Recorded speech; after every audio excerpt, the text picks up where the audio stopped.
doktrinnya Calvin di dalam 5 poin tulipnya dia.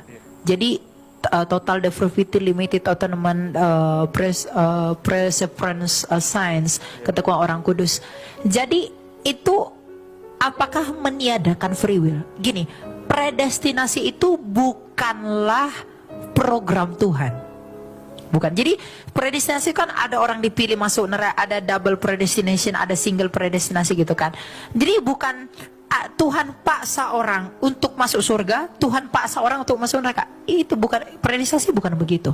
Predestinasi itu adalah penentuan Allah secara pasif, bukan penentuan Allah secara aktif oleh karena pengetahuannya. Misalnya begini, Tuhan tahu saya besok akan membunuh, maka saya pasti besok akan membunuh. Saya nggak bisa nggak membunuh, karena pengetahuan Tuhan itu nggak boleh gagal. Tapi bukan Tuhan yang buat saya untuk membunuh, tapi keinginan saya sendiri. Itulah predestinasi. Nah,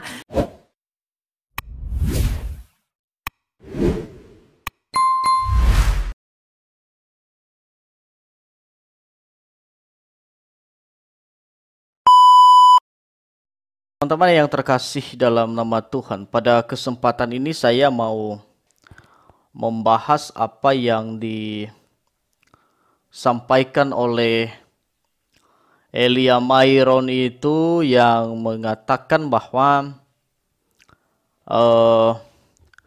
predestinasinya Calvin itu seperti ini, seperti itu. Jadi Allah menentukan siapa selamat dan binasa itu semata-mata oleh karena Allah sudah tahu gitu ya teman-teman ya. Nah, Elia Myron ini kita kenal sebagai orang yang belajar otodidak dan belajar banyak pada orang-orang tertentu ya, semisal Bambang Nursena, Rita Wahyu, dan Pendeta Budi Asali, Pendeta MYM, dan Pendeta Esra Souru, katanya dia teman-teman ya. Tetapi saya melihat apa yang dia simpulkan terkait teologianya Reform atau Calvinisme, itu saya anggap sebagai sesuatu hal yang salah dan berpotensi untuk menyesatkan, oleh karena mungkin saja tidak bisa memberikan jawaban yang pasti akan hal itu, atau takut-takut ya, mengambil kesimpulan yang benar dan objektif berdasarkan pandangan reform itu sendiri. Nah, kalau kita ikuti logikanya dia teman-teman ya, bahwa Allah menentukan karena Allah tahu, dan orang reform berkata bahwa bukan karena Allah tahu, tetapi itu karena kemutlakan kehendak Allah yang berdaulat di dalam kekekalan. Nah, kenapa? Karena Allah sudah tahu maka ia tentukan itu salah. Nah, karena menentukan karena sudah tahu tidak bisa disebut sebagai menentukan. Karena kalau Allah sudah tahu bahwa suatu hal akan terjadi, maka hal itu pasti akan terjadi. Lalu pertanyaannya kepada Elia Myron adalah, apa gunanya itu ditentukan lagi kalau suatu hal itu Allah sudah tahu dan itu akan terjadi di masa yang akan datang? Apa tujuannya ditentukan lagi? Kira-kira seperti itu teman-teman ya. Nah, dalam hal ini saya melihat bahwa ada banyak apologet reform yang sudah membantah ajarannya ini, baik berdasarkan tulisan, lisan, dan itu di Facebook, YouTube, dan lain sebagainya. Saya mengambil jalan lain bahwa tanggapan saya ini tidak langsung mengarah kepada beliau, dan saya tidak bermaksud untuk menyerang pribadinya, tetapi saya hanya mau meluruskan apa yang salah terkait apa yang dia pelajari selama ini. Nah, saya melihat bahwa Elia Myron ini oleh karena dia belajar otodidak itu, maka ini subjektifnya saya, maka dia salah membaca dan memahami tulisan dari Pendeta Budi Asali, teman-teman. Nah, mungkin saja dia membaca tulisan ini subjektif saya. Dia salah membaca tulisan Pendeta Budi Asali di bagian pembahasan Pendeta Budi Asali itu terkait atau temanya itu judulnya itu kedaulatan dan penetapan Allah dan kebebasan dan tanggung jawab manusia. Ini judul dari tulisan Pendeta Budi Asali yang di bagian teman-teman. Ya, yang di bagian pembuktian atau dalam bagian pembahasan rancangan Allah mencangkup segala sesuatu, itu bagian B ya, mencakup segala sesuatu. Ya, ada dasar pandangan yang diberikan oleh Pendeta Budi Asali itu adalah kemahatauan Allah. Jadi bagian B-nya itu rancangan Allah mencakup segala sesuatu. Dasar dari pandangan ini, ya kata Pendeta Budi Asali, kemahatauan Allah.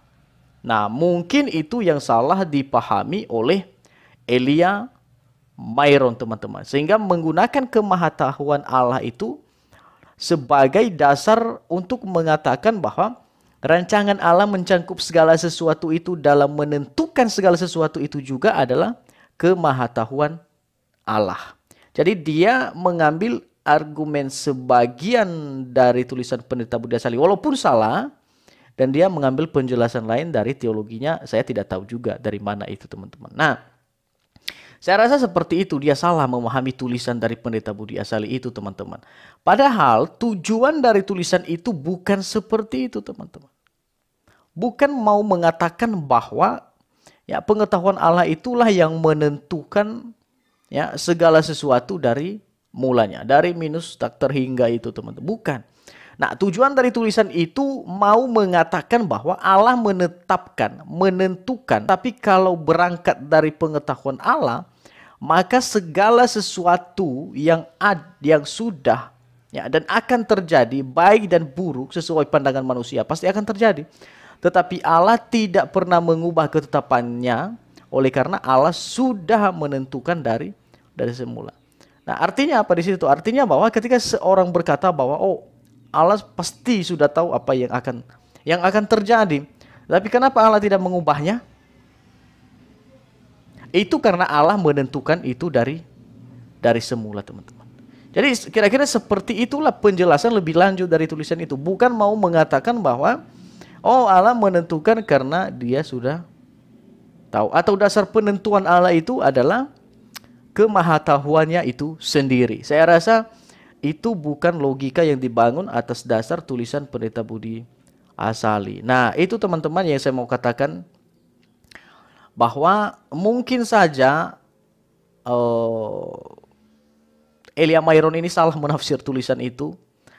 Dan walaupun demikian, kita pun yang bisa membaca dan bisa melihat dan lain sebagainya, kalau tidak jeli dan hati-hati dalam melihat satu tulisan itu, tanpa melihat latar belakang dan pemikiran penulis dan juga dasar dari mana tulisan itu berangkat, maka kita akan salah atau salah menafsirkan, salah menjabarkan apa yang dimaksud oleh penulis. Jadi saya merasa bahwa Elia Myron ini salah dalam melihat tulisan Pendeta Budi Asali. Kenapa saya mengatakan bahwa dia mungkin saja membaca tulisan ini dan dia menyimpulkan salah? Oleh karena tulisan ini yang sangat mudah dicerna ya oleh orang yang mau belajar secara otodidak. Nah, dan dia mengaku belajar dengan Pendeta Budi Asali dalam satu video TikToknya itu. Saya lupa di mana, tapi pernah.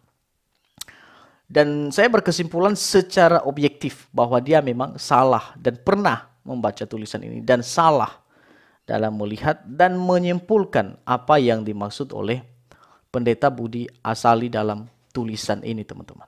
Oke, Tuhan Yesus memberkati dan menolong kita semua. Shalom.